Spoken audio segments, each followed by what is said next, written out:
and not be prosecuted. Joining us now to talk about it is former U.S. Attorney for the Northern District of Alabama and Msnbc legal analyst, our friend Joyce Vance. Joyce, great to see you. So let's talk about this. An appeals court currently working on Trump's claim of presidential immunity. Maybe it ends up in the Supreme Court. Do you give us your read as to where you think those courts could rule? And do we think and your reaction to his comments here about crossing the line, could that actually impact the case? Yeah, so, the case is set in stone. The Court of Appeals in the District of Columbia will make a legal decision based on the court record. They won't look at any of these extraneous comments Trump is making. But it's quite a closing argument to the voters of New Hampshire, right? Vote for me because I'm guilty is what we seem to be hearing. And when you think about the force of that argument, what Trump is saying is that any president should be able to do anything, whether it's legal or not. And, of course, that's not how our rule of law system works. His argument that presidents will always have to look over their shoulder has a fatal flaw, which is that he's the only president to ever face indictment. So when the Court of Appeals evaluates these arguments, they'll appreciate those real-world aspects to the decision that they're making. And the legal doctrine, very simply, is not that presidents are above the law.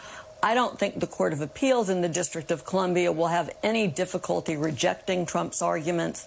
And whether the Supreme Court takes it up or decides to let that decision stand, it can't be the state of the law in this country that presidents are free to commit crimes, for the simple reason that that would let Joe Biden, for instance, do anything that he wanted to do to remain in office.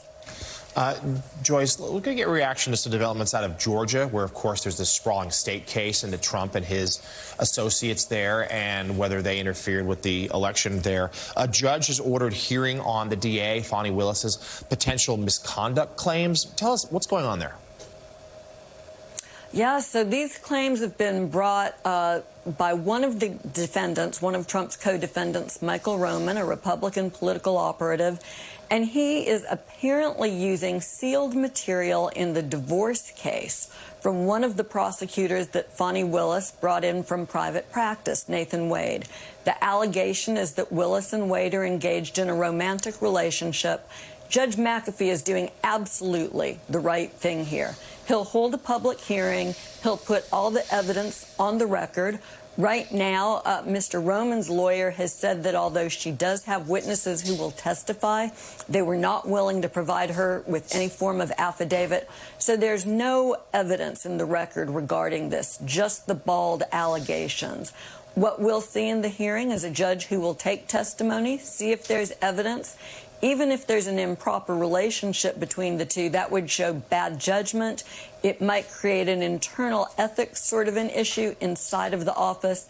It should not impact the evidence in this case. It has nothing to do with the guilt or the innocence of any of these defendants. Yeah, certainly. It seems like could have an impact politically if it raises doubt among voters whether the case is on the up and up. But as you say, shouldn't impact the legality of the proceedings itself. Great insight, as always, former U.S. Attorney for the Northern District of Alabama, Msnbc legal analyst Joyce Vance. Thank you. We will speak to you again very soon. Up next here on Way Too Early, Donald Trump is racking up endorsements from congressional Republicans. What his continued grip on the party could mean ahead of New Hampshire. And then coming up on Morning Joe, a new deal to secure the release of hostages held by Hamas may be taking shape. NBC